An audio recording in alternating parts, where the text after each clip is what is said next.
Hi friends, இன்றைக்கி பார்த்திங்கன்னா நம்ம நாட்டுக்கோழி குழம்பு தான் வைக்க போகிறோம். அதுவும் சட்டியில் தான் செய்ய போகிறோம். சட்டிக்கறி செம்ம டேஸ்ட்டாக இருக்கும். இப்போ அதுக்கு தேவையானது பார்த்திங்கன்னா சின்ன வெங்காயம், பூண்டு, ஒரு தக்காளி, இதை நல்லா வதக்கிக்கலாம். இது வதங்கின உடனே ஒரு கைப்பிடி அளவுக்கு நம்ம கொத்தமல்லி இலையும் போட்டுக்கலாம்.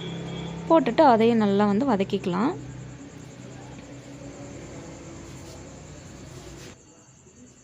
ஸோ அதுக்கப்புறம் கருவேப்பிலையும் நல்லா தண்ணியில் அலசிட்டு அதையும் நம்ம ஒரு கொத்து 2 கொத்து அப்படியே போட்டு நல்லா வதக்கிக்கலாம். ஸோ இது நல்லா வதங்கின உடனேயே கொஞ்சம் இஞ்சியும் இதில் சேர்த்திட்டு நம்ம நைஸ் பேஸ்ட்டாக நல்லா அரைச்சி எடுத்துக்கலாம். இப்போ நம்ம அடுப்பு வெளி அடுப்பில் தான் செய்ய போகிறோம்.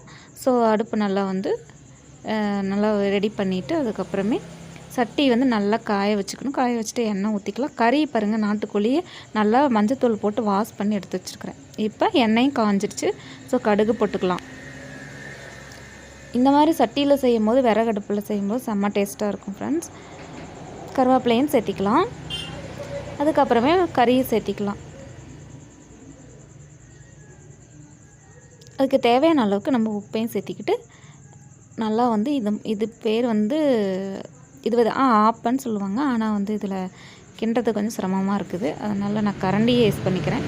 ஸோ இப்போ நம்ம அரைச்சி வச்ச அந்த வெங்காயம், இஞ்சி, பூண்டு, தக்காளி, கொத்தமல்லி தழை இதெல்லாம் வதக்கி வச்சோம் இல்லையா, அந்த பேஸ்ட்டையும் சேர்த்திட்டு நல்லா ஒரு 5 நிமிஷம் அப்படியே விட்டு அதுக்கப்புறம் கொத்தமல்லி தழையும் கொஞ்சம் நல்லா தூவி விட்டு நல்லா கிண்டி விடலாம். ஒரு 2 நிமிஷம் ஆகட்டும். ஸோ இதுக்கப்புறமே பார்த்திங்கன்னா இதுக்கு தேவையான அளவுக்கு மஞ்சத்தூள் சேர்த்திக்கலாம். அதுக்கப்புறம் நான் வீட்டு குழம்பு மிளகாய் தூள் நம்ம தேவையான அளவுக்கு சேர்த்திக்கலாம். அதாவது நம்ம காரத்துக்கு தகுந்த மாதிரி கூட்டியோ குறைச்சோ சேர்த்திக்கலாம். ஸோ நம்ம வீட்லேயே அரைச்ச மிளகாய் தூள் சேர்த்தி நாட்டுக்கோழி குழம்பு செய்யும்போது டேஸ்ட்டு ரொம்பவே அருமையாக இருக்கும். இதுக்கு தேவையான அளவுக்கு நம்ம தண்ணியை சேர்த்திட்டு நல்லா ஒரு 1/4 மணி நேரம் நல்லா ஒரு 15 நிமிஷம் நல்லா வேக வச்சுக்கலாம். ஸோ அதுக்கப்புறமே நம்ம நல்லா தேங்காயும் கொஞ்சம் பொட்டுக்கல்லையும் போட்டு அரைச்சி வச்சுக்கலாம். ஸோ பாருங்கள், ஒரு 1/4 மணி நேரம் ஆயிடுச்சு. நல்லாவும் வெந்துருச்சு கறி. 3/4வாசி கறி நல்லா வெந்து வந்துருச்சு. இப்போ நம்ம தேவையான அந்த தேங்காயும் பொட்டுக்கல்லையும் அரைச்சி வச்சுருக்குறோம் இல்லையா, அந்த விழுதை சேர்த்திக்கலாம். சேர்த்திட்டு ஒரு 10 நிமிஷம் நல்லா மறுபடியும் நம்ம மூடி வச்சிடலாம். மூடி வச்ச உடனே அது நல்லா வெந்துடும். பாருங்கள், நல்லா வெந்து வந்துருச்சு. இப்போ நம்ம கறியை மட்டும் தனியாக எடுத்துக்கலாம். தனியாக இதை வறுத்துக்கலாம் கறியை. ஸோ இது போல் கண்டிப்பாக நீங்கள் ட்ரை பண்ணி பாருங்கள். சட்டியில் நீங்கள் கண்டிப்பாக நாட்டுக்கோழி குழம்பு செஞ்சு பாருங்கள் ஃப்ரெண்ட்ஸ். அவ்வளோ ஒரு டேஸ்ட்டாக இருக்கும். உங்களுக்கு ரொம்பவே பிடிக்கும். இது போல் செஞ்சிட்டிங்கன்னா மறுபடியும் திரும்ப திரும்ப இப்படி தான் செய்யணும்னு தோணும். இப்போ இந்த கறியை எடுத்துகிட்டு நம்ம தனியாக வறுத்துக்கலாம்.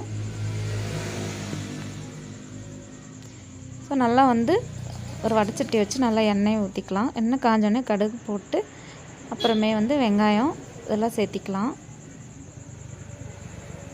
சேர்த்திட்டு பச்சை மிளகாயும் இதுலேயே ஒரு 4 மிளகாய் கீறி வச்சுருக்கிறேன் காரத்துக்கு. அப்புறம் தக்காளி 1 அதை போட்டு நல்லா வதக்கிக்கலாம். அதுக்கப்புறமே கொத்தமல்லி தழையை தூவி விட்டுக்கலாம். கொத்தமல்லி தழை அது மேலே போடுறத விட இந்த மாதிரி எண்ணெயில் வதக்கிட்டு கறியை சேர்த்தி வறுக்கக்குள்ள டேஸ்ட்டு சூப்பராக இருக்கும். ஸோ இப்போ நம்ம நாட்டுக்கோழி எடுத்து வச்சுல நல்லா சேர்த்தி கலரி விட்டுக்கலாம். ஸோ ரொம்பவே சூப்பரான, ரொம்பவே டேஸ்டியான சட்டிக்கறி நாட்டுக்கோழி குழம்பு ரெடி ஆகிடுச்சு.